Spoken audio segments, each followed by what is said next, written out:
version.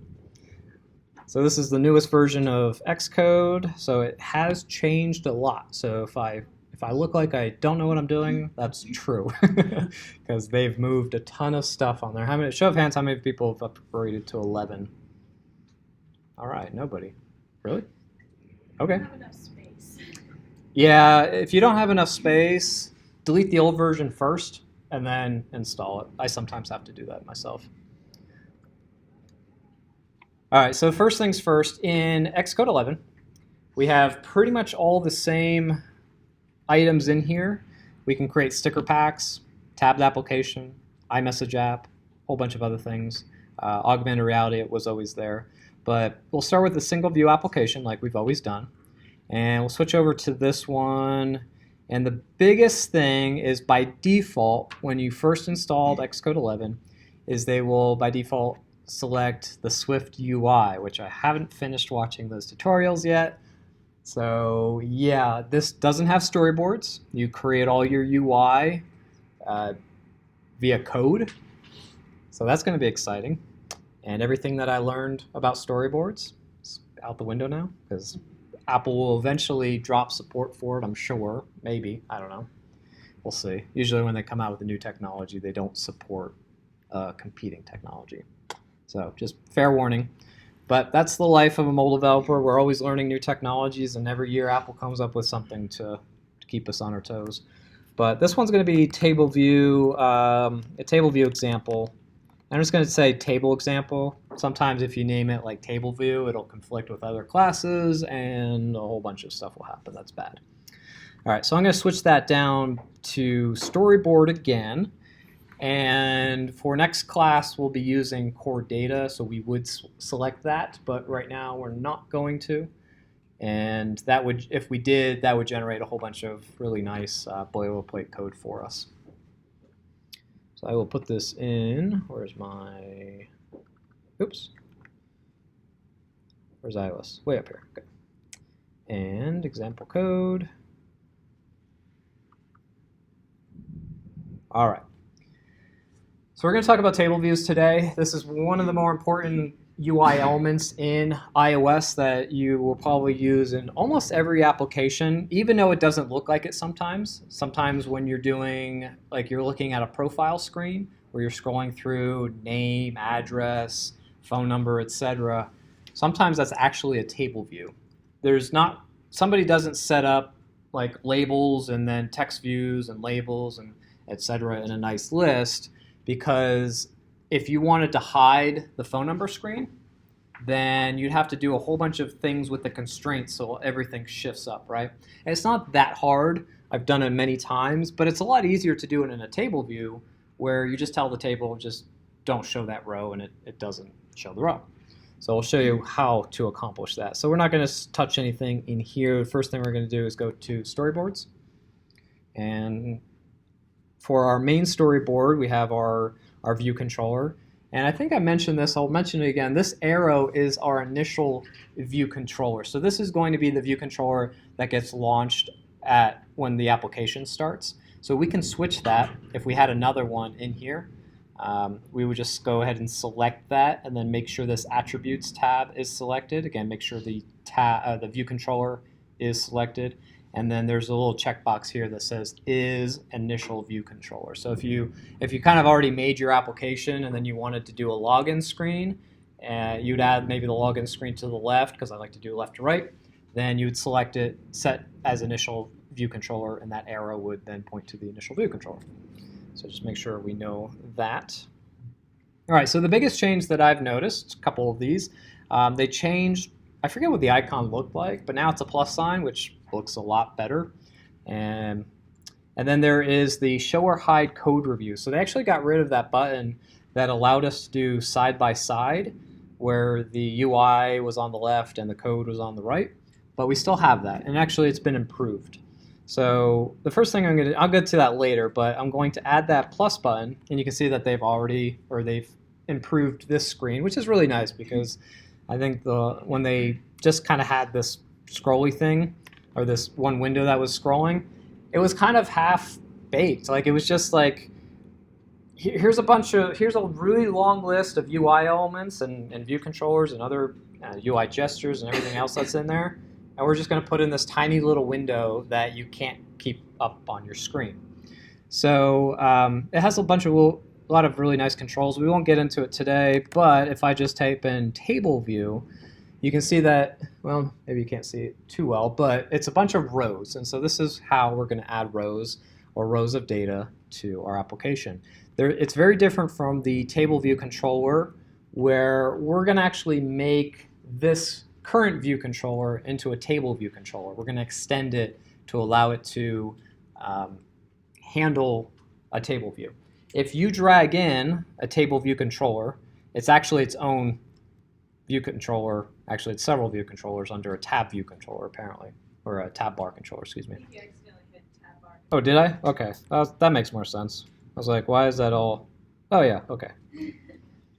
I was gonna say that didn't make any sense, but I'll just go with it. I was gonna say that's not what you want anyway, but that's really not what I wanted. So yeah, thanks for that. So if I drag this in, our main view is a table view control, or excuse me, is a table view, and that's wrapped in a table view controller. But we're not able to actually resize this table view. If you wanted to add buttons above, below, etc., we can't change it. So it's very inflexible. And if I wanted to make that our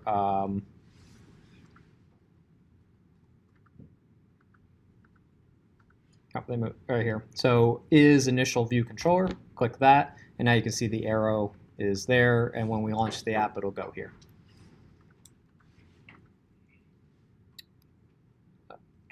Okay, switch that back. I'm going to go ahead and delete this. So if you're following along, sorry.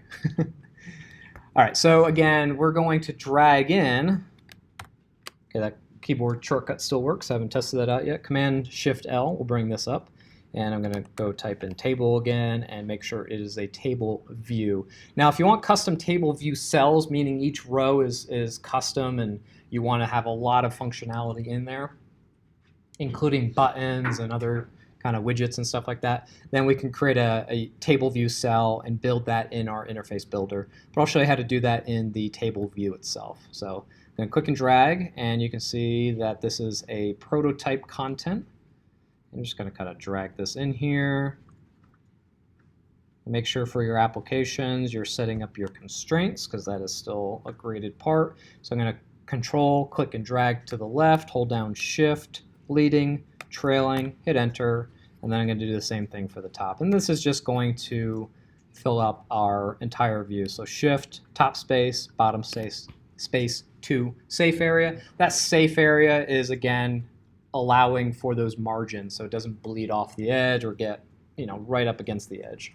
So it just gives us a little bit of breathing room. Okay, so now we have our table view in here, and this one is a prototype. So what we can do is we can prototype our rows and what it looks like in our interface builder. And if you're like, well, isn't that the way it normally is? Well, it never used to be that way, so it is now.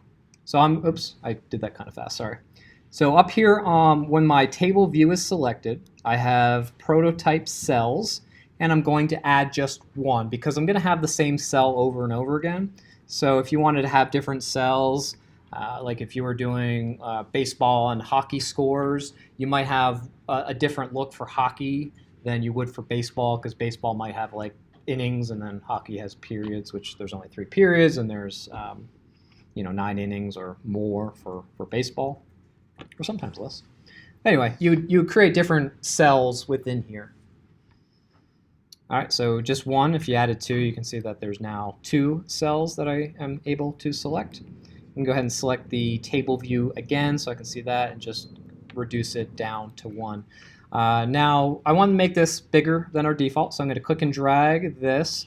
I'm just going to note the number on here. So this size looks good, 135. Looks like a good, again, if you're doing like sports scores, you might have the team logos and next to each other and the scores. You want that to be kind of big. You don't want that to be too small.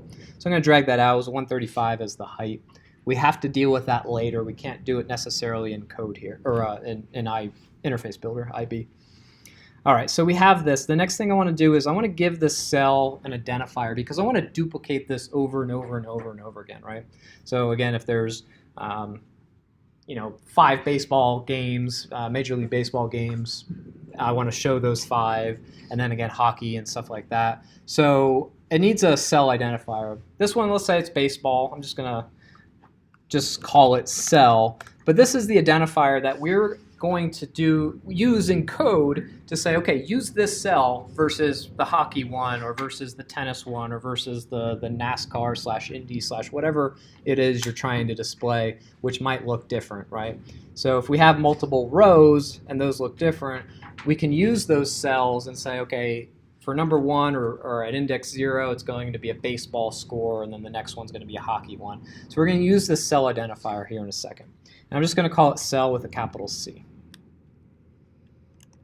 All right, so you're now asking, how do I get my side-by-side screen? There's a little button here that's kind of like a split screen with a plus. It says Add Editor on Right. So by pressing that, you get this little view. Clicked on the wrong one. Let me resize that again. And if you lose your view, you can go back to the view controller here. And then if your code doesn't show up here, you can drag, let's see, go to automatic. So just on the 4 square, automatic, and then the view controller. So you might have to do a little bit of jumping around there. And I said it was improved, 1, because now we have this little kind of preview / thumbnail-ish version of code. If anybody's used Sublime Text, it's pretty much the same thing. But the nice thing is, let me try to do this.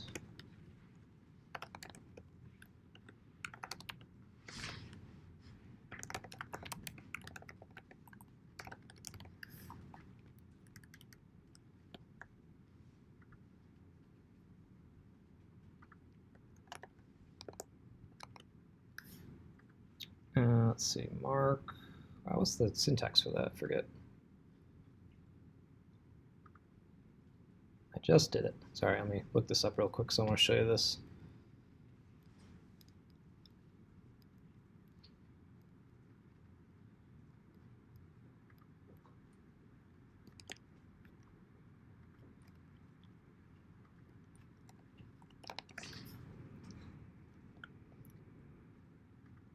Oh, okay. It's mark colon. That's what I forgot. All right. So it used to be pragma mark, but what does that do? I'll show you in a second. So, right, pragma mark colon. Yeah. Okay. I should.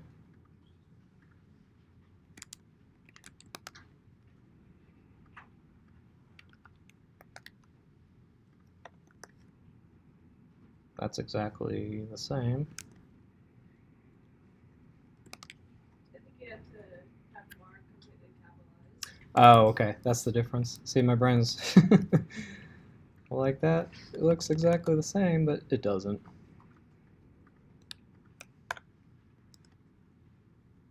Yeah, it's still not showing up. Okay, but it does. It is working on this one, so I'll have to investigate why. But you can put in these comments. So mark colon. And then the hyphen is optional, but the hyphen will give like a horizontal rule on that. And you can just see up in your preview that this one says core data stack. Again, we'll get to that next class. But you can see a little text here that says core data stack. And then there's another one, if I click on that guy, it says core data saving support. So you can kind of read that up in the right-hand corner. I don't know if you can read it on the projector, but I can read it on my screen. So it's just a nice way to kind of jump between code. However, we also have that in the jump bar as well. So the hyphen, when I do mark, all in capitals, thanks, colon, hyphen, that hyphen will put this horizontal rule, this HR tag, if you HTML guys, in your drop down here with the comment. So core data saving support, which is the highlighted text. And then if you remember, it said core data stack. I can also just put in if I want to decorate this a little bit, just a hyphen. And so now you can see that there's an extra horizontal rule in there. So again, it's just once your code gets really, really long, this becomes a lifesaver. So you jumping between two different... Yeah, sorry. Because I knew this worked and I didn't know why the other one's not working. Oh, okay, that's why. Because the sidebar was, yeah, too small. Okay. So now it works. Just on a tiny screen. Okay, so anyway, so we have some improvements in Xcode 11, and I said that there's additional improvements, that's a couple of them, but we can also do it again.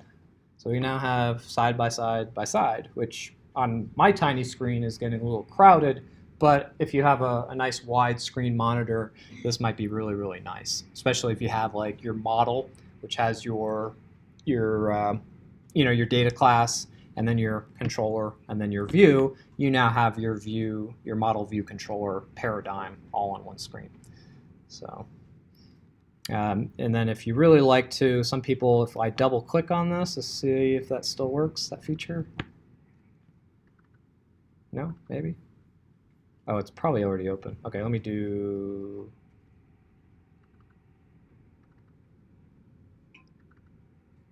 I was going to say, it used to open up in its own window, but now it doesn't, so I'll have to figure out how that works. Okay, so then to close this, there's a little X button there. Just click it, and it goes back to normal.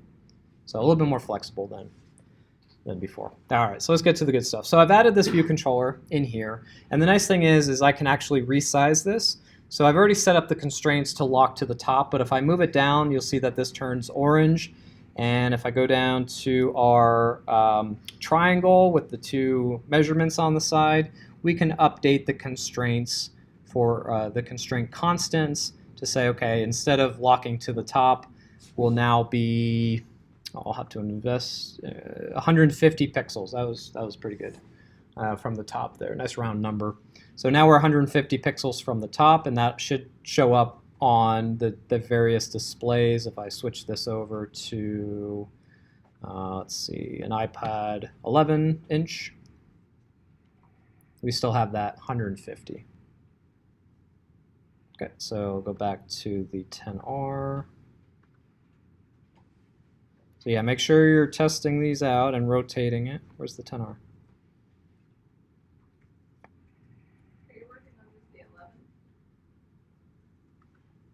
Yeah, maybe it doesn't have that anymore. Okay, I switched off of it. Okay, not important. All right, and then this would be for like if you wanted to add an image view in here. Click, drag, something like that, right? Just you know, if you select a row, maybe the image changes, or maybe you want to have a heading. I'm not going to deal too much with it, but just kind of give you an idea of why we would do something like that. Lock this to the top, and then it's still gray. So I've locked it to the top, and I've locked it to either side, but I haven't done the height on it. So we'll just lock down the height to 128 pixels, which is a nice round number 2 in a certain base, right? And now we have this, but really what you want to do is probably lock your table to the bottom of that image, but I'm not going to mess with it. All right, so how do we get the table view to display data? Normally, you would probably think, well, let's give it an array of data and just say, here, display this for us. It actually does it the opposite way. The table asks us what it should display. So it's going to ask us a bunch of questions, and we have to deal with those questions in code. So those answers are going to be in code. So at the bottom of our view controller, this is where we're going to put all the code in here. This is not going to work, but if I type in TableView, nothing comes up. So again, if code complete doesn't work, you know something's wrong. And the thing that's wrong is we haven't told this view controller or the compiler that this view controller implements the interface for the table view. And the table view actually has two interfaces or protocols that it requires. One is the data source. So you can have different classes be the data source. Either a third-party view controller, or it's not view controller, but a third-party class, or the class that it's currently in as the view controller. So we're just going to keep all the data in here. But if you just type in data source, if I can spell it, you should see UITableView data source. And these are a comma-separated list of all the protocols / interfaces, whatever you want to call them, that this class is going to adhere to. So it's very similar to the way that Java works, where there are some functions that are required when you say, I adhere to this protocol. Okay, so the data source is one. The next is what we call delegation. And so I'm going to type in table and then delegate, so actually just DEL. And so my spelling's really bad, the words are all kind of chopped up, but the autocomplete figured it out that I want the UITableView delegate. So I just typed in table dela, and that works. So again, I'm implementing these two protocols, the data source and the TableView delegate. And what this is going to say is, okay, well, what happens when I tap on one of these rows? That's going to be a delegate method that we need to implement. It's going to ask us, hey, what do I do when this row is tapped? And this code is now going to tell the TableView what to do. And it's also going to ask, what should I display for row at index 1, at index 0, at index 143, whatever it is. So again, these are where these protocols come into. And if you're not familiar with any of this stuff, you can always command click on it and go to show help, or just click on it and go over here on the right to the question mark, and you can read all about delegates and what functionality you have. However, you probably don't want to read documentation. So once you implement those delegates, or at least when you declare those protocols at the top, you can start typing in TableView, and now you have all the TableView methods that we can implement. So TableView, and we read these like sentences, TableView, number of rows in section, TableView, cell at row at index, that's the one we're interested in. And yeah, so let's go ahead and select that. And you can see that Xcode, let me make this a little bit bigger for you. And I'm going to hit Command 0 to get rid of our Finder, or our Explorer Finder. I don't know what that thing is called. The Fire Explorer on the left-hand side. Make this a little bit bigger. All right, and so the function that it's declared is a function called TableView cell for row at index, and it's going to return something called a UITableView cell. That's going to be the row itself. So this is going to be a view that's technically a TableView cell. We'll get to that in a second, but before I do that, the next thing I'm going to do is just type in row, cell, and row.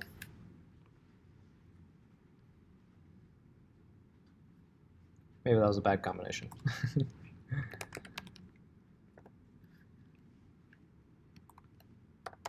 Number of rows, number, row. There you go. I don't know why it wasn't coming up immediately, or maybe I just didn't see it. So this is the one we want. We want TableView, number of rows in section. Okay, so it's going to pass in a couple parameters. One is the table view that it's asking for, because we can have multiple table views on the same row. The next thing is the number of rows in a section. So if you've ever seen the address book where you're scrolling through A, and then you're scrolling up, and then there's B, and then there's C, etc. Each one of those letters, A, B, and C, is a section in that table view. So as you're scrolling up, there's little headers here. Like this one says TableView Cells, but that might say C, or that might say MLB for Major League Baseball. It might say hockey for all the hockey ones, and you're putting all the hockey scores below that. So as you're scrolling up, it's a nice way of organizing it. Right now, we're just going to have one section, but it's asking us for when I pass in a section, how many rows are in that section. So it's going to say for MLB, for example, which might be an index of 0, let's just pretend, how many MLB scores are there going to be? And you have to tell it. You have to know. And it's going to say 5 or 10 or whatever. And then it's going to say, okay, well, what about hockey? How many rows should I show for hockey? So that's what this function does. We're going to keep it simple, so I'm just going to do return 5, whatever, just a hard-coded value. Normally we'll get this from an array, and if we have time at the end, I'll implement an array. Or I'll just do it after class and then post it. Yes, go ahead. Yeah, I was going to say, what if you don't really know how many rows are going to be in this section? Like they're adding in the rows as they use the app. Yeah, so you can update this as you go. So you'll just tell the table view to reload the data, and then it'll ask all these questions again. And I'll show you in a second why it's asking us the question rather than us telling it to display this let's say it's 1,000 rows. So if we have a 1,000 sports scores to show, and we just don't give it to the table view, instead it's going to say, well, what do I show for index 3, for index 4, or for index 5? Okay, so we're just going to have 5 rows, and if a 6th row was added, then we would just say table view reload the data, and it would go back through, and if this was based off an array, this would then return 6, and then it would go through the process, and basically what it's going to do is call this function 5 times, and then when you add a 6th row, it'll call this function, say, oh, now there's 6, okay, I'm going to call this bottom one 6 times. Yes? So I guess I'm a little bit confused on the function, because it looks like it's like there's a function table view that's taking in 2 parameters. One of them's a table view, one of them's a number of rows in section, but then what we're returning is the number of rows in section. So I'm a little bit confused on the... No, so this is just a name. This is not a variable. This is not a parameter. Okay. This is. So this section is an integer. So again, it's asking us, whatever your section's names are, like the section at index 0, like what is that? And in our case, it might be Major League Baseball. At 1, it'll be hockey. So this is, you can think about this as being a multi-dimensional array. So we have an array, and then inside that array we have other arrays, and like baseball might have 5, and hockey might have 10 in there. So this is just asking what's that first dimension. Oh, gotcha. And then in there we would get that array and do the count on the array. Okay, that makes sense. Yeah, we'll try to go a little bit more complicated as we go. But for this code, we need to show it 5. We need to give it 5 arrays. This will basically ask us 5 times what cell do we need to get. So I'm going to create a variable called cell. So it's going to be a constant. And then I'm simply going to return the cell because I always forget to return it if I don't write it out right away. All right, and so where do we create this? We could say UITableView cell somewhere, type enough things and do a constructor on it. And every time that this asks me, it'll create a cell, construct a cell, and then pass it back. But we don't want to do that. So if you're following along, sorry, I'm going to delete that. Instead, what we want to do is we want to ask the table view, hey, do you have any cells that we've created that are lying around that you're no longer using? Because maybe they're off the screen. Again, let's say we have 1,000 rows to display. Well, only 10 of those, let's pretend, is on the screen at one time. And the other 990 are off the screen. And so we don't have to create cells for every single row that could ever exist, namely 1,000. One, because some of them might be hockey scores, some of them might be baseball cells, some of them be tennis cells, whatever. So we want to ask the table view, and we're getting this passed in as a parameter. Hey, table view, DQ a reusable cell for me. So what happens is there's a table view, and let's pretend that's 5 rows, that there's a whole bunch of rows below it, and there's maybe some above it, depending upon where in the scrolling that you are. If it's an Instagram feed, maybe everything's above it, but whatever. So this is our view. This is what's on the screen. And you can think about this as a treadmill, the belt on a treadmill. So what is on top, what you're actually running on, is this. And then as this goes past the screen, what it does is it kind of loops back around and shows up again. And so we, again, don't need to create all of these rows. We only need to create enough. So as we're scrolling through, let's just leave that. As we're scrolling through, let's say we're going up this way, so these cells are going up in this direction. It's a terrible arrow, but sorry. We just have to create enough cells so that it's fast enough so they get propagated with images and text and whatever we want to show in there before it comes onto the screen. So we might be propagating 2 rows below what's on the screen, so somewhere down here. And then as they scroll off, maybe 2 rows off the screen, iOS will pull one off the top, put it at the bottom, repopulate it with data, whatever, let's say this was index 7, 8, 9, etc. And there's just nothing there. It'll pull one off here and put it there. So this is what that code is doing. It's dequeuing a reusable cell for whatever index that it's currently asking us for. So there's a couple ones here. I'm just going to select the first one. It's the easiest to understand. And the identifier that it's asking us for is that cell that we put into this prototype cell. So I'll select this again, open up our side window, go back to our attributes, make sure the cell is selected, and if it's not selected, go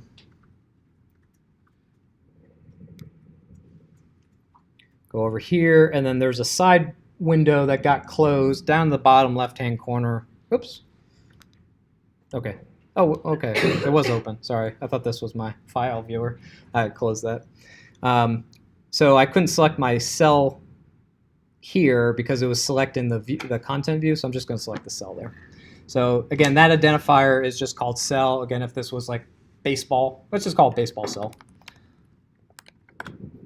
Okay, and then make sure that we change it down here. So what it's going to do is we're going to just get the baseball cells.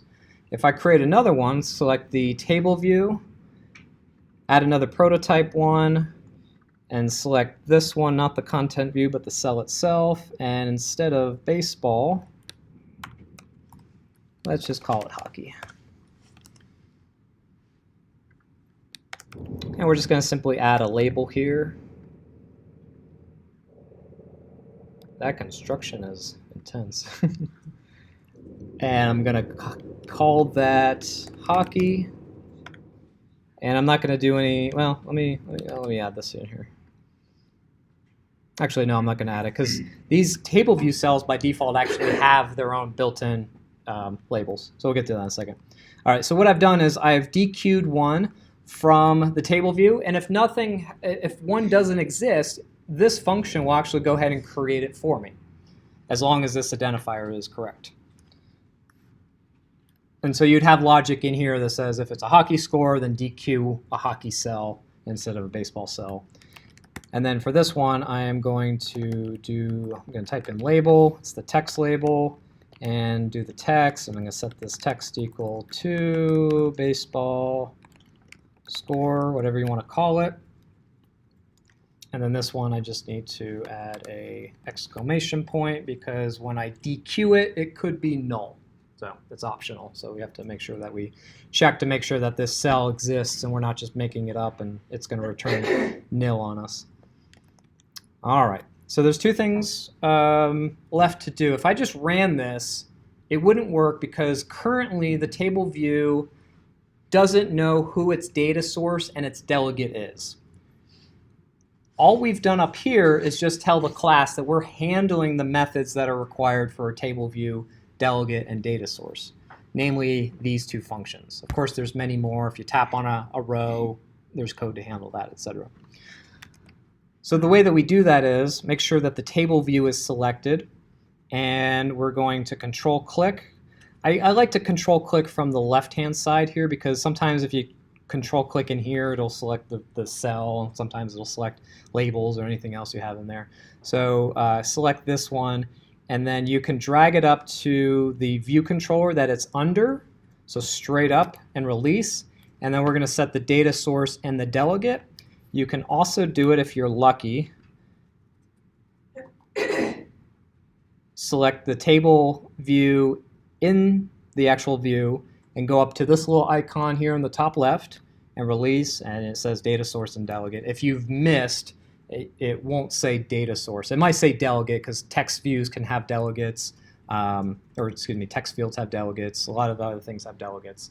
So data source is pretty much a table view. So if you're doing it from the left, it's control click, you just move up.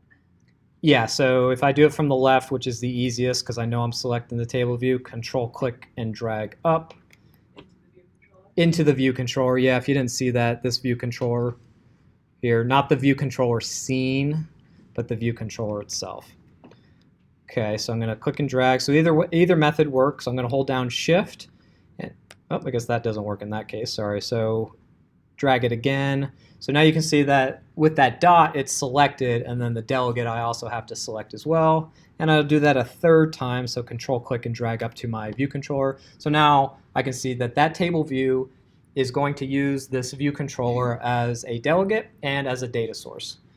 You can also, I'll show you the other way, because sometimes if you get a little bit more complex, you might have to do it programmatically. So I'll take this table view, I'm just going to drag from the left because it's easiest, and drag it above my code, and I'm going to call this table view with a capital V.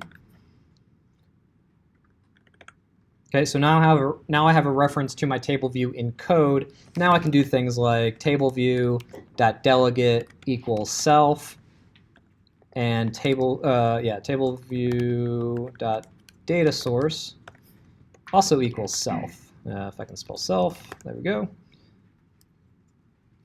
Okay, this works all fine and dandy. If I was to remove these protocol definitions here and hit save, eventually line 23 and 24 will say that it cannot assign the value of view controller to type. It probably says delegate, and the next line probably says data source. This is letting you know that this view controller or this class does not adhere to that protocol, to those particular protocols, I should say.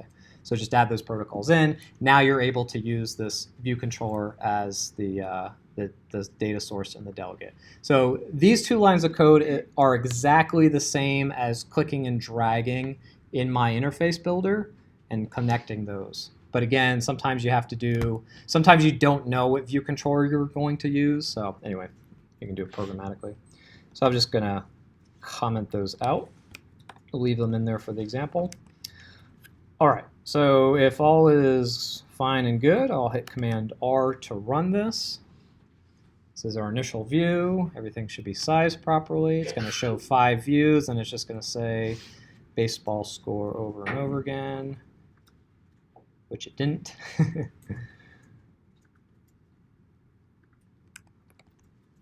So I'm going to put breakpoints in here just to make sure that the...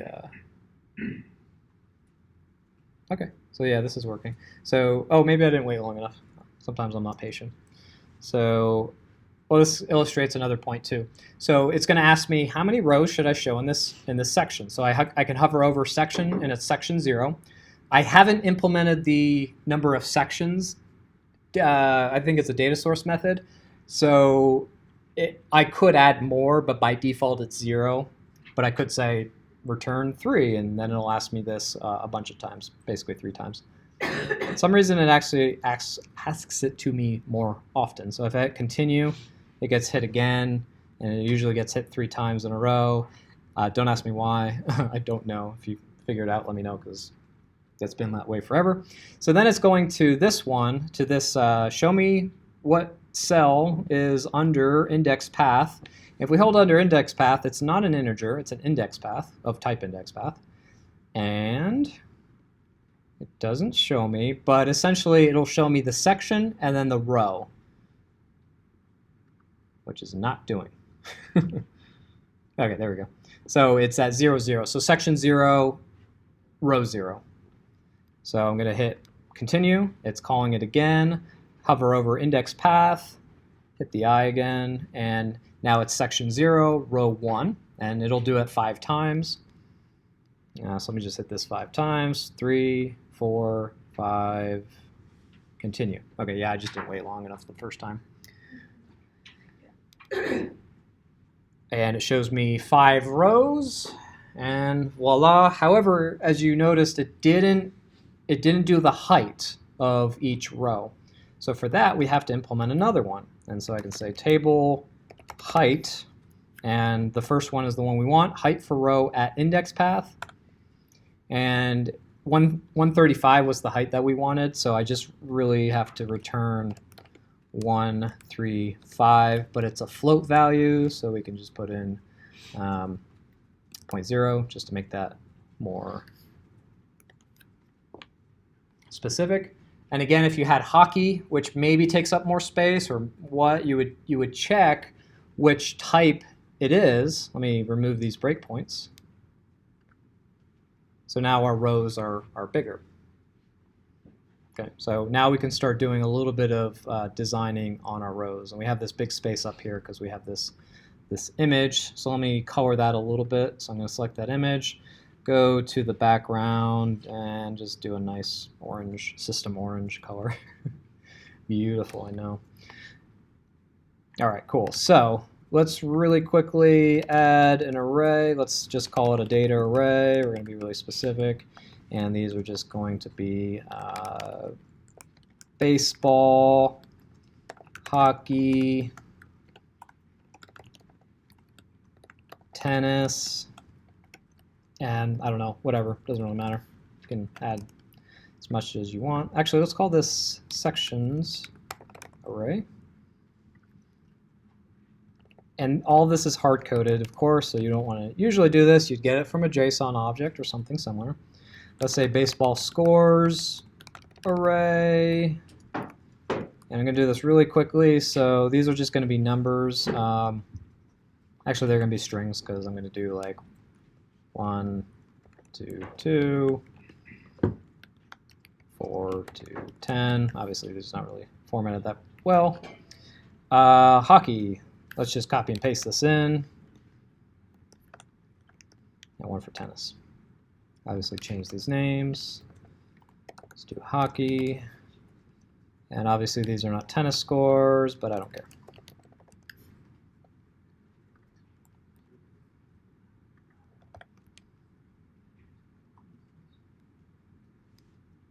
All right, I think everything is good to go. Doesn't look like we have any errors. All right, so now we have 3 sections. So we have a little bit more work to do. We have to say number of sections. And so if I had typed in sections, you would see this one. So number of sections in TableView. So select that one, and I'm going to return, instead of a hard-coded value, I'm going to return the sections array. Oops, that was not it. Sections array.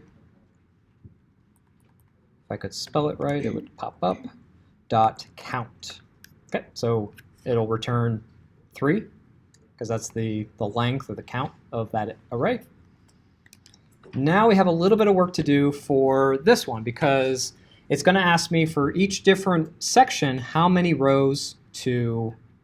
It's basically going to say how many for baseball. And I'm going to say let's make these a little bit different so that they don't all show up in the same. I'm going to add 2 to the first one. 3 to the other one, and then, oops, a bunch to the tennises. More.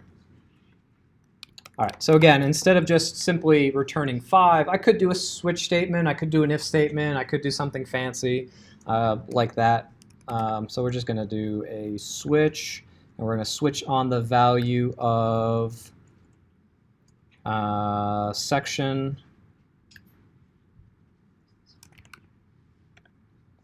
Okay, so if it's section 0, we're going to, and this is usually why we don't hard code these things, but we're going to return the baseballs count. I like to keep my code very dynamic. So I'm going to hit Command left square bracket to unindent that, and right bracket to indent it, and let's see, do that. Okay, so for 1, instead of the baseball score, I'm going to do hockey. Let me remove this guy. And then for the third one, tennis.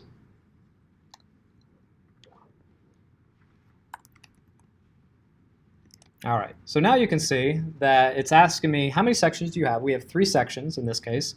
And then for each section, how many you're going to have. So the first section, section 0, is going to have 2. This one's going to have 3, and then this one has 4, right? 1, 2, 3, 4, 5. Okay, that's 5. And then it's going to say, well, you added another section, but I don't see the number. So by default, we're just going to return. Oh, and these should all be returns, by the way. Sorry.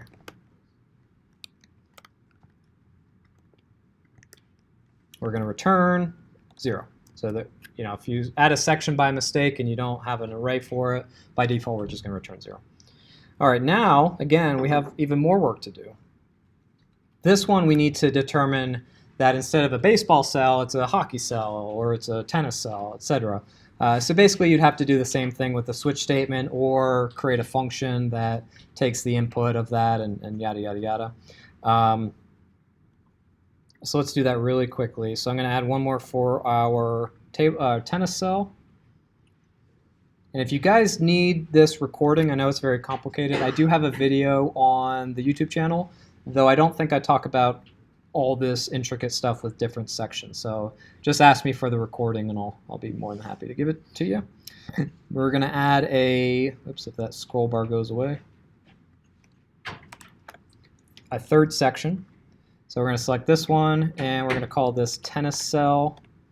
So we have a baseball cell, a hockey cell, and a tennis cell. We're going to change this label to tennis. Now we can change our code. Instead of dequeuing a baseball cell, what we're going to have to do is first declare the cell as a variable, have a switch statement, switch on.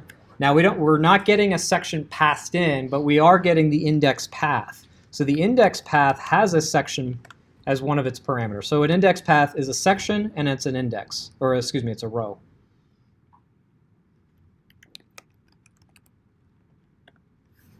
So I'll do that again, index path dot section. Okay, so if the section is 0,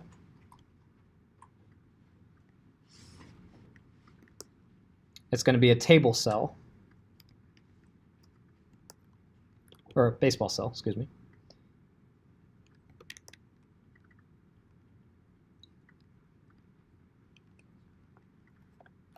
Okay, case 1. Just going to do this really quickly. Case 2. So instead of a baseball cell, it's a hockey cell. Make sure I spell that right.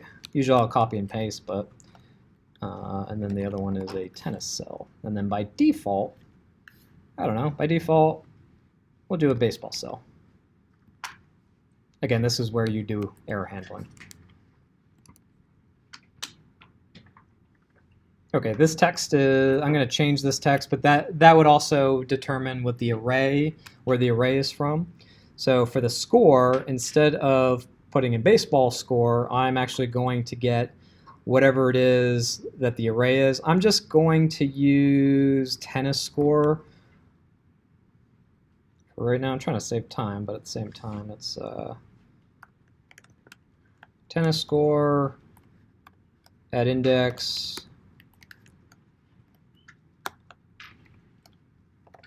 IndexPath dot row. Okay, so what this function is going to do is going to say, I need the cell for section 0, section 1, section 2, and then all the rows within that if it's on the screen. It's not going to ask me for rows that are off the screen way down here. It's going to ask me either what's on the screen or maybe a few above and a few below. So I'm just going to say get the value at the row, and again I'd have to change this array for the section, but I'll do that after class. And let's change that to a var because we're not declaring it right there, even though that should be fine. Oh, okay, it's so that should work, but it's going to ask. This is going to be a TableView cell. It needed a type. Oh boy.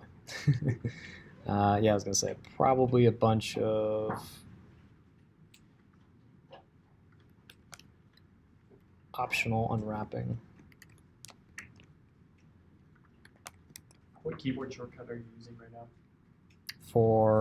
I was just up and down. I don't think you needed the default. You didn't specify cell in there. The default. Thank you. Yeah, I was just dequeuing it, but it wasn't getting assigned.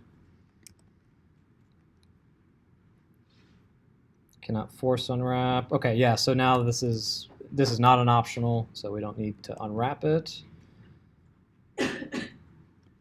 All right, let's run this and break it.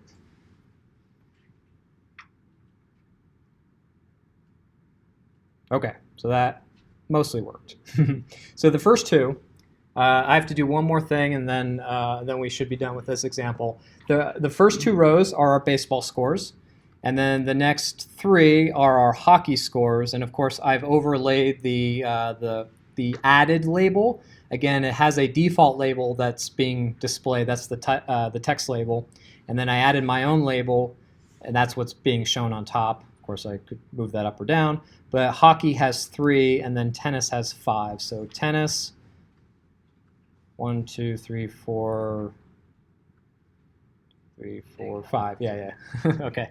And of course, all those scores are the same. But you get the idea. Now we have a lot of flexibility of what we're showing on the screen. And again, it all comes from an array. And of course, I can make this into a multi-dimensional array, so that's a little bit more dynamic, and I don't have to hard code this stuff in here. I just basically say, go get the first index of the array or the first dimension of the array, and then whatever's inside of that, return the count under that. I had one more thing to show you, so I will put it up here. The next thing we want to do is the title for the section. So section index title. Is that the one we want? Yes, I think so. And we're going to return, it's going to be a string. I'm just going to do that for right now, just to make sure it's working in the right function. Oh, let's see, index, titles.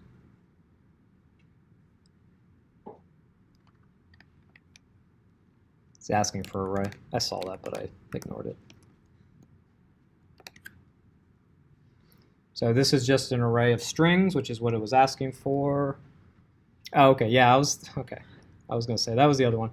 This is just a nice way of, if you have like a really long list and you have hundreds of sections or dozens of sections, that you can easily jump to that section. If I tap on tennis, it jumps to the tennis. So yeah, this was not what I wanted, even though I said it was. Section title.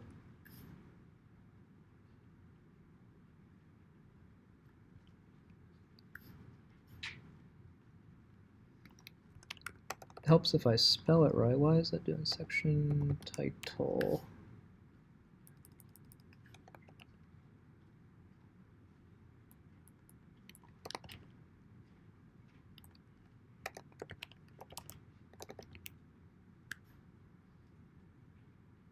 I am drawing a blank what that title, section title is. View title for header and section. Yeah, okay, I think this is what it was.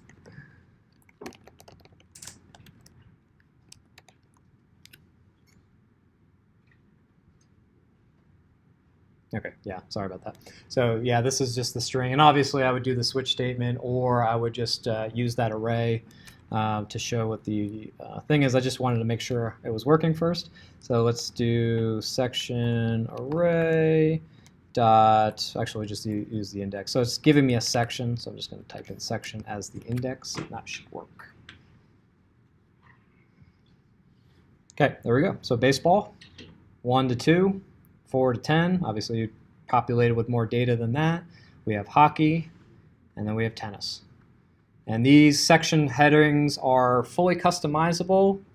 There was a function that said header view for footer and header view for header for these sections. So you can add whole like big views in there with buttons and images and all sorts of things. So if you want to put like a picture of a tennis ball, you could. So again, fully customizable. But that is TableViews. Next class we will talk about databases. So talk about what a database is, all this fun stuff. And then we'll talk about core data and how to implement that. If you want a head start on that, there is a core data video on my channel, or just look up core data and read to your heart's content. But basically what I cover in that video, we'll cover next class. Could you go back to